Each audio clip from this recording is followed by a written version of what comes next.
ஸ்ரீசக்கர வரதாச்சாரியம் சுத்தசத்வ குருத்தமம் ஸ்ரீநிதிம் ராகவம் வந்தே ஹியபார கருணாகரம். கவசம் கனெக்ட் நேயர்களுக்கு நமஸ்காரம்.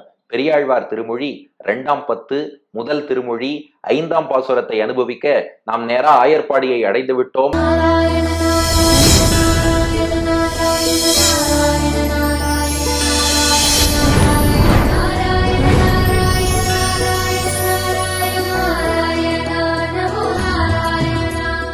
விஷமக்கார கண்ணன் தன் நண்பர்களுக்கெல்லாம் திடீர்னு சங்கு சக்கரத்தை தூக்கி காட்டி அப்புச்சி பயமுறுத்தி கொண்டிருக்கிறான். இதுவரை 4 வித்தியாசமான அனுபவம் பார்த்துட்டோம். இப்ப 5வது அனுபவம். பெரியாழ்வார் யசோதை சொல்றா, இந்த பூனையும் பால் குடிக்குமான்னு அன்னைக்கு அப்படி பயந்து இருந்தவன் இவனா இப்படி எல்லாம் பண்றான்னு வியக்கும்படி இப்ப அப்புச்சி எல்லாம் காட்டி பயமுறுத்துறானே, இவன் எப்படி பயந்து கிடந்தான் தெரியுமா என்று 5ஆம் பாட்டில் சொல்கிறாள். எப்படி பயந்து கிடந்தானா? வாருங்கள் பாசுரத்தை பார்ப்போம். சேப்பூண்ட சாடு சிதறி திருடி நெய்க்கு ஆப்புண்டு நந்தன் மனைவி கடை தாம்பால் சோப்பூண்டு துள்ளி துடிக்க துடிக்க அன்று ஆப்புண்டான் அப்பூச்சி காட்டுகின்றான் அம்மனே அப்பூச்சி காட்டுகின்றான். சேப்பூண்ட சாடு சிதறி திருடி நெய்க்கு ஆப்புண்டு நந்தன் மனைவி கடை தாம்பால் சோப்பூண்டு துள்ளி துடிக்க துடிக்க அன்று ஆப்புண்டான் அப்பூச்சி காட்டுகின்றான் அம்மனே அப்பூச்சி காட்டுகின்றான். இந்த கிருஷ்ணன் சின்ன குழந்தையா தொட்டில்ல படுத்துன்னு இருக்கான். அந்த சமயம் சகடாசுரன் கம்சனால் அனுப்பப்பட்ட அசுரன் ஒரு மாட்டு வண்டி சக்கர வடிவத்துல வந்துட்டான். ஆனா அந்த மாட்டு வண்டியில மாடு கட்டப்பட்டிருந்ததுதானா அதை பத்தி புராணங்கள் எதுவும் சொல்லல.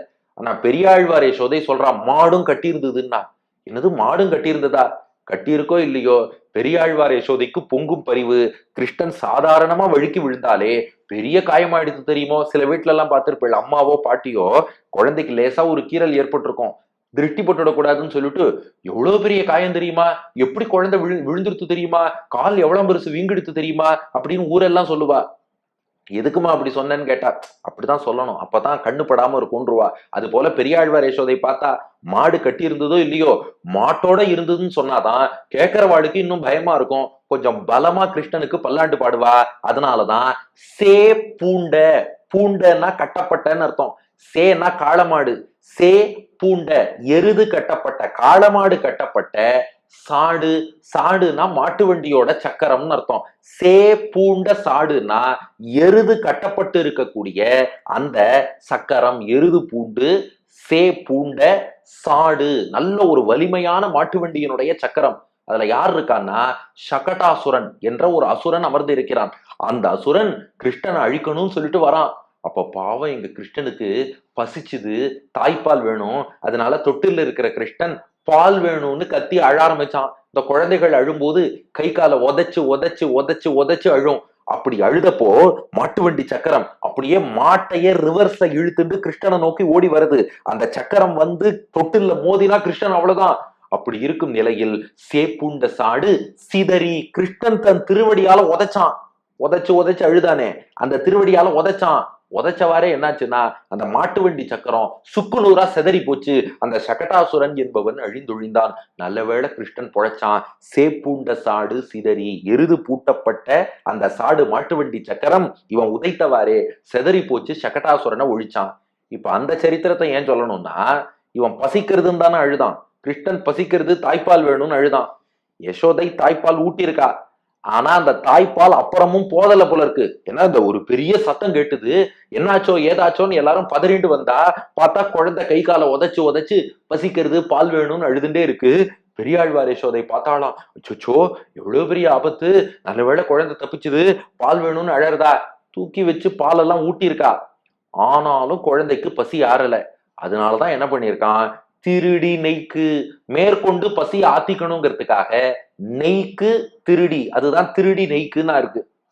நெய்க்கு திருடினா என்னன்னா, நெய்க்கு ஆசைப்பட்டான். சரி, இந்த தாய்ப்பால்ல தான் பசி ஆறல, கொஞ்சம் நெய் சாப்பிடுவோம் அப்படின்னு நெய்க்கு ஆசைப்பட்டான். ஆசைப்பட்டா நெய் கொடுக்க வேண்டியதானேன்னா இவன் நெய்யை எடுத்து எடுத்து மொத்தமா குடிச்சிடுறான். அதனால பெரியாழ்வார் யசோதை என்ன பண்ணிட்டாலாம், வீட்டுல எங்கேயாவது இவனுக்கு தெரியற மாதிரி நம்ம நெய் வச்சோம்னா இவன் மொத்தமா எடுத்து சாப்பிடுவான். அது ஏதாவது வயிற்று கடுப்பு, வயத்துல ஏதாவது தொற்று நோய் ஏதாவது வந்துடுச்சுன்னா என்ன பண்றது, குழந்தை நெய் சாப்பிடுறதுக்கும் அளவு வேணுமோ இல்லையோ, அதனால நன்மைக்காகத்தான். அதுக்காக கிருஷ்ணன் நெய் சாப்பிடக்கூடாதுன்னு இவளுக்கு எண்ணம் இல்ல. ஆனா ஏதாவது வயிற்றுக்கடுப்பு வந்துருமோன்னு சொல்லி நெய்யெல்லாம் ஒழிச்சு வச்சுட்டாளாம். நெய்க்கு ஆசைப்பட்டான். வீட்டுல நெய் கிடைக்கல. அப்ப என்ன பண்றது?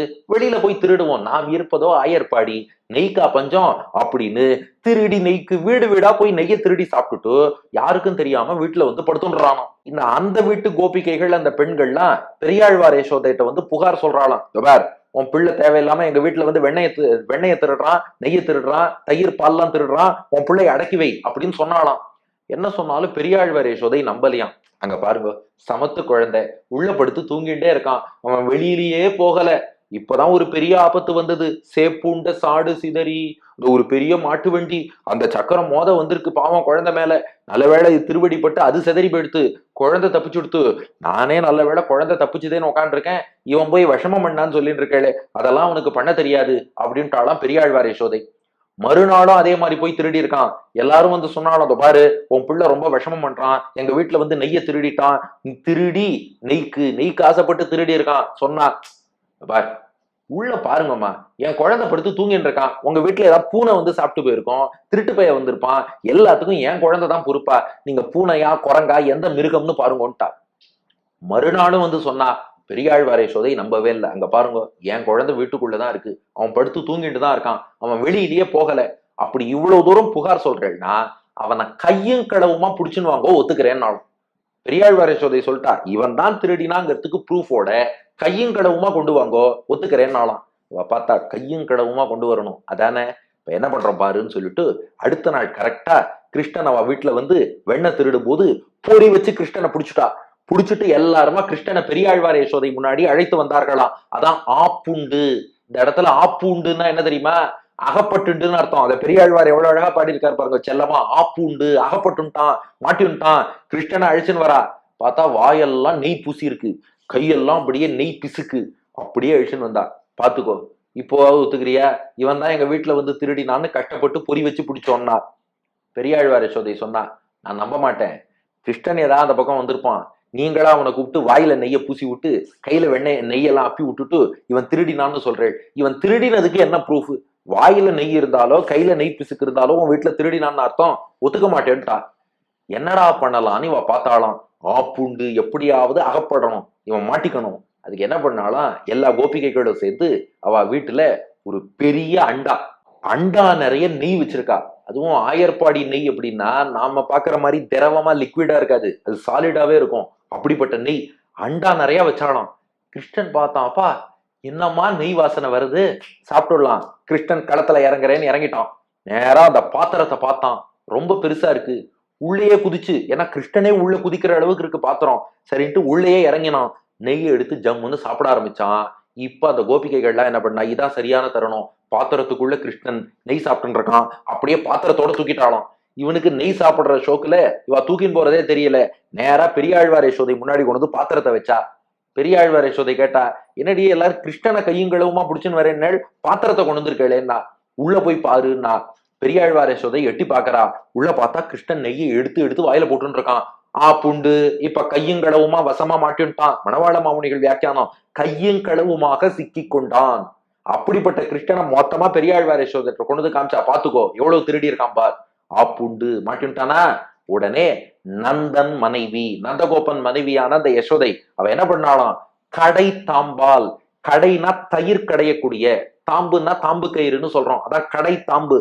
தயிர் அவ கடைஞ்சுட்டு இருந்தாலும் அந்த கயிறை எடுத்தாலாம். ஏண்டா, நான் உன் மேல எவ்வளவு நம்பிக்கை வச்சேன், அவன் அத்தனை தடவை வந்து சொல்லும் போது என் பிள்ளை திருட மாட்டான்னு சொன்னேன், உன் கையும் களவுமாகவே கொண்டு வரும்போது கூட நம்பல, நீ என்னடானா பாத்திரத்துக்குள்ளேயே உட்காந்து திருடியா சாப்பிட்டு இருக்க, உன்னை என்ன பண்றேன் பாருன்னு சோப்பு உண்டு துள்ளி துடிக்க. சோப்புனா அடின்னு அர்த்தம். நம்ம தமிழ்ல சோப்பு போடுறதுன்னா யாராவது ஒருத்தர நைஸ் பண்றதுன்னு சொல்லிட்டு இருக்கோம். ஆக்சுவலா தமிழ்ல சோப்புன்னா அடிக்கிறதுன்னு அர்த்தம். சோப்பு உண்டு அப்படின்னா அடி வாங்கின்னு அர்த்தம். நன்னா அடிச்சாலாம் பெரியாழ்வார் யசோதை அந்த தாம்பு கயிறு எடுத்து. ஏன்னா நம்பி ஏமாந்துட்டா அவ்வளவு வருத்தம் இருக்கும் இல்லையா, இவன் திருடவே மாட்டான், இந்த பூனையும் பால் குடிக்குமான்னு நினைச்சிட்டு இருந்தேன், என்ன காரியம்டா பண்ணிருக்க, அதனால சோப்பு உண்டு, நன்னா உன்னை அடிக்கிறேன், சோப்பு நன்னா அட்டின்னு தாம்பு கயிறால அடிச்சாலாம். அடிக்கிற அடியெல்லாம் கிருஷ்ணன் வாங்கிட்டு என்ன பண்ணானா, துள்ளி குதிக்கிறான். அடிச்சா பள்ளிக்கூடத்துல பார்ப்போம் சில பசங்கள்லாம் வாத்தியார் அடிச்சா அது துள்ளி துள்ளி குதிக்கும். அப்படி துள்ளி துள்ளி துள்ளி துள்ளி குதிச்சு துடிக்க துடிக்க கிருஷ்ணன் அப்படியே துடிக்கிறான். அம்மா வலிக்கிறதுமா வலிக்கிறதுமா வலிக்கிறதுமா அப்படின்னு கிருஷ்ணன் துடிக்கிறான். சோப்புண்டு அட்டி அட்டின்னு தாம்பு கயிறால அடிச்சு துள்ளி துடிக்க துடிக்க துள்ளி குதிச்சு வலிக்கிறது வலிக்கிறதுன்னு கிருஷ்ணன் துடிக்கும்படி எல்லாரும் முன்னாடியும் அடிச்சதும் பார்த்தா பெரியாழ்வார் யசோதை நன்னா அடிச்சுட்டா, இனிமே அவன் விஷமம் பண்ண மாட்டான் அப்படின்னு கோபிகைகள்லாம் திரும்பி போயிட்டாலாம். அதுக்கப்புறம் என்ன பண்ணா, உன்னை அப்படியே விட்டாலாம் நீ திரும்ப விஷமம் ஒண்ணு போயிடுவ, உன்னை என்ன பண்றான் பாருன்னு அன்று ஆப்பூண்டான். இங்க ஆப்புன்னா கட்டி போடுறதுன்னு அர்த்தம். ஆப்பூண்டான் அப்படின்னா நன்றாக கட்டி போட்டு விட்டாள், இனி நீ எங்கேயும் வெளியில போகக்கூடாது என்னும்படியாக அன்று என்னைக்கு அவன் மாட்டின்டானோ, என்னைக்கு அவனை அடிச்சாலோ அன்று உரலோடு சேர்த்து கிருஷ்ணனை நன்றாக ஆப்பூண்டான், அவனை நன்றாக கட்டி போட்டுட்டா, எங்கேயும் போக முடியாதபடி கிருஷ்ணன் அங்கே கட்டுப்பட்டு நின்றான். அப்போ உரல்ல கட்டுப்பட்டு இருக்கும்போது யசோதையை பார்த்து ஒரு பார்வை பார்த்தானா, என்னை இப்படி அடிச்சுட்டியோ இல்லையோ, என்னை இப்படி கட்டி போட்டுட்டியோ இல்லையோ, பாரு நான் என்ன பண்றது, நீ வந்து அவிழ்த்து விடுற வரைக்கும் என்னால என்ன பண்ண முடியும் அப்படிங்கிற மாதிரி ஒண்ணும் தெரியாத மாதிரி ஒரு பார்வை பார்த்தான்.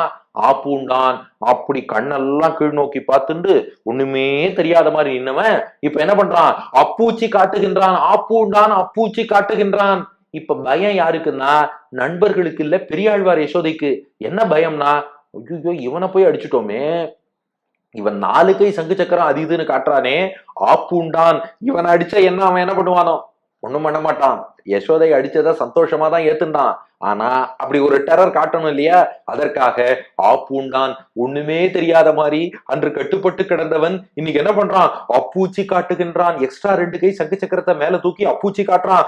அம்மனே அப்பூச்சி காட்டுகின்றான். இது நண்பர்கள் மட்டும் அப்பூச்சி சொல்லல, பெரியாழ்வார் யசோதையும் அம்மனே இப்படிப்பட்ட குழந்தையா நான் கட்டி போட்டேன், இப்படிப்பட்ட குழந்தையா கயரால் அடிச்சேன், இப்படிப்பட்ட குழந்தையா பாத்திரத்துக்குள்ளேயே உட்காந்து வீடு வரைக்கும் வந்தது, அப்பூச்சி காட்டுகின்றான், அம்மனே அப்பூச்சி காட்டுகின்றான். அப்பா இவன் மத்தவாழ மட்டும் இல்ல என்னையும் சேர்த்து பயமுறுத்துகிறானே என்று பெரியாழ்வார் யசோதையும் சேர்ந்து பயந்தாளாம். அதுதான் இந்த பாட்டில் உள்ள அனுபவம். மீண்டும் சொல்கிறேன், பயமுறுத்துறாருன்னா உடனே பெருமாள் எல்லாரையும் பயமுறுத்திடுவார், அது அர்த்தம் இல்ல.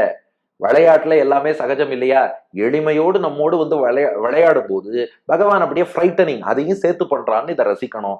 சேப்பூண்ட சாடு சிதறி திருடி நெய்க்கு ஆப்புண்டு நந்தன் மனைவி கடை தாம்பால் சோப்பூண்டு துள்ளி துடிக்க துடிக்க அன்று ஆப்புண்டான் அப்பூச்சி காட்டுகின்றான், அம்மனே அப்பூச்சி காட்டுகின்றான். சேப்பூண்ட சாடு சிதறி திருடி நெய்க்கு ஆப்புண்டு நந்தன் மனைவி கடை தாம்பால் சோப்பூண்டு துள்ளி துடிக்க துடிக்க அன்று ஆப்புண்டான் அப்பூச்சி காட்டுகின்றான், அம்மனே அப்பூச்சி காட்டுகின்றான்.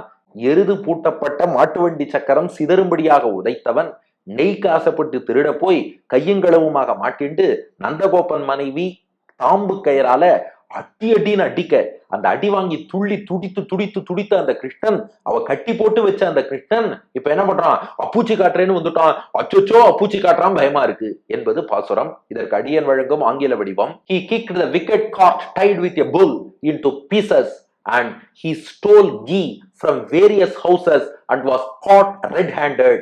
The wife of Nandagopa got angry and slapped him with rope which was used to churn the curd and then tied him to a mortar with the same rope.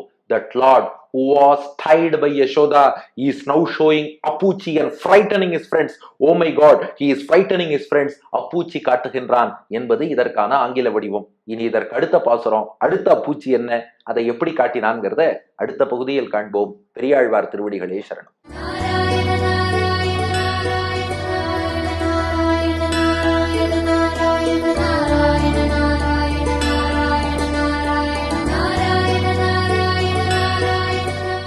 சேப்புண்ட சாடு சிதறி திருடி நெய்க்கு ஆப்பூண்டு நந்தன் மனைவி கடை தாம்பால் சோப்பூண்டு துள்ளி துடிக்க துடிக்க அன்று ஆப்புண்டான் அப்பூச்சி காற்றுகின்றான் அம்மனே அப்பூச்சி காட்டுகின்றான் சோப்பூண்டு துள்ளி துடிக்க துடிக்க அன்று ஆப்பூடான பூச்சி காட்டுகின்றான் அம்மனே அப்பூச்சி காட்டுகின்றான்